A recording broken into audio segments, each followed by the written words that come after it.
from the beginning when you start mixing, you're not going to do the same things you wind up doing later on. Mostly it's because your ears aren't at the point of hearing those things yet that bother you. You can only hone in on certain things, especially in the beginning.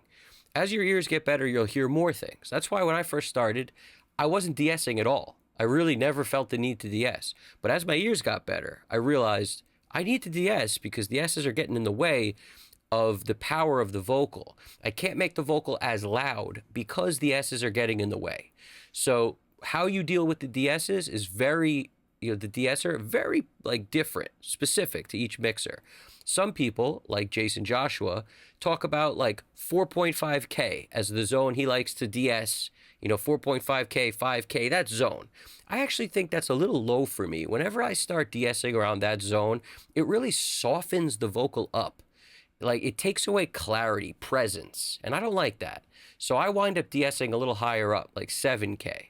And I noticed when I was watching this awesome Dave Pensado interview with Mick Guzauski, the guy who mixed Daft Punk's Get Lucky and the rest of that album, the dude is, you couldn't go into a bar or club and not hear that song Get Lucky being played for like 10 years straight, maybe even longer. It's still played all the time.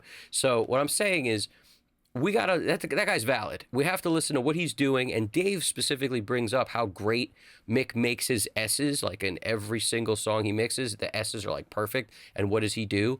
And, he does an interesting thing. So I figure let's watch the clip, then I'll explain my take on it. But I love that he was actually doing that 7K thing that I always find to be an issue. I'm de-essing like 7 to 8K-ish also myself. So I totally get that. Now, check this out. This is fair use for teaching purposes. Fair use for teaching purposes. Two people in this world that seem to have a grasp on S's and sibilants, you and Ron Fair. You guys can get the S's up as loud as they'll go without doing the negative things that does, What's your philosophy on that? How do you do that? Do you de-ess and then push it up and then de-ess some more and push it up? Or, sometimes I'll use dual de-essing. Sometimes, most of the time not. It depends on the vocal, depends on the sibilants. It's usually pulling back a little bit, about 7K and up at 12 to 15, 12 to 18. Will you boost that high? I boost very high on the vocals, and usually you don't hear the extreme top. What's the shelf? You're pulling up a little bit of 9 and 10 though. Yeah, I'm using a peak. So what I do is, if I center a peak around 15K, 18K, sometimes 20, it's not really that you're hearing. I just broaden the peak out to essentially give a shape to a shelf, because you're not going to hear the higher side of that peak, but you can adjust. Say that again. Give shape to the shelf. So you adjust the Q of the equalizer. So, for instance, if you were going to put a shelf in at say 8, 10K, just above the sibilance region, that shelf on most equalizers is going to be 6 dB per octave, or a very broad Q. If you take a peak and put a peak in at say 20K, you can adjust the Q, and the side from 10K up to 20, you can adjust how steep that's coming up. And what's above 20 is not really going to matter. If it causes a problem, you could filter it. But what you're essentially doing is having a variable slope shelf. And I do this, and I love the way it sounds. And if you've ever used like the airband on the Mag 4 EQ, you know what we're talking about here.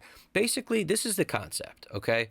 You use a bell-type peak instead of a shelf, and you get above where you want to boost. So in other words, what he said, 6 dB per octave is like a typical wide Q on most equalizers. And if you were to boost like around that zone, you will basically bring up what's below it. And then you're running into bringing up the sibilants that you tried to take away with those S's. Like those painful S's are going to come up too, because if you boost around 8, 10K, you're bringing that stuff up because of the curve. There's a curve every time you boost. Even in a shelf as well, there's a curve. So that curve drifts down into the area below it. It can't help it. It's always going to do that. So what he's saying is if you get above it, Then when you boost, it's a more gentle slope. And as you play with the cue, you can make it a steeper slope or a more gentle slope. But because you're so far up above it, you wind up bringing up the area you want more naturally. It's a very huge tip. It works great on both sides. In other words, on the low end, it also works. If you want to bring down something at like 80K, I mean 80K, what are we talking? 80 hertz, you're trying to bring down 80 hertz a little bit on the bass. Think about it like this. If you decided to put, a bell or a shelf at 80 and start lowering it, you're also lowering everything below it and some stuff a little bit above it. Whereas if you get way below it, go to 40 hertz and bring it down a bit. Now you're bringing down 80 in a much more natural way. That's the point. It's the same thing on both sides. You could change the cue and it will be a little steeper or a little less steep of a slope, but it works on the low end, it works on the high end. Think about it like that. Don't attack the frequency you want to change. Attack above it or below it to get a more natural sounding boost or, whatever you're trying to do, cut, boost. But that's the point. Because this dude, explaining what he's doing with his S's, he's cutting around 7, de-essing there, and then putting back some stuff above it that doesn't hurt the ears, but gives you that clarity and presence of an S. And it's like the smooth part of the S. It's the shiny top end. So he's putting that in, and that's why he says he boosts very high. So what he's saying is by boosting around 15, 18, 20, by boosting up there, it doesn't matter what happens. Like he could boost in a bell formation because everything above it doesn't matter. Like he said, you could filter that out if you need, but you may not even hear it. It may be naturally being filtered out, especially if you're summing or anything. Just from running through the gear, there's going to be a little bit of a low pass filter at the top at around 20K-ish, no matter what. So by boosting a little before that, you don't have to really worry about what's happening at the top. And if anything's bad, you take it out. You can filter it out if you want, but that will give you a more natural shelf in the area you want around 10K. That's why Dave was like, but like the way I hear it, you're boosting 10, you must be. He's like, Mick says, nah, hang back. I'm not boosting 10. I'm actually boosting way above it. And I'm playing with the cue to determine how steep that slope is to bring up the area you're hearing as me boosting, but I ain't boosting there. I'm not at 10K boosting. I'm boosting at 15, 18, 17K, 20K. I'm boosting way up. And that's bringing that up naturally.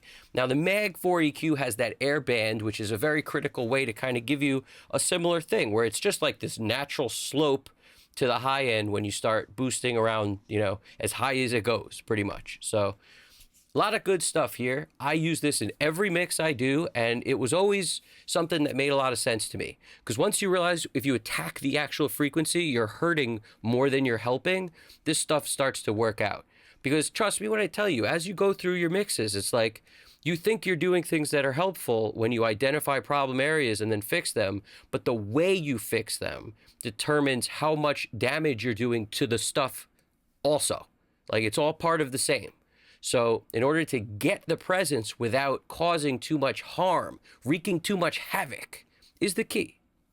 So I'm going to leave you with that. Keep it very technical today. More stuff to come. Hit the subscribe button if you haven't already. Like the video if you dug it. Evan Jaffe, Custom Cut Studios. Drop a comment. I really appreciate it. You guys got this. Take it easy.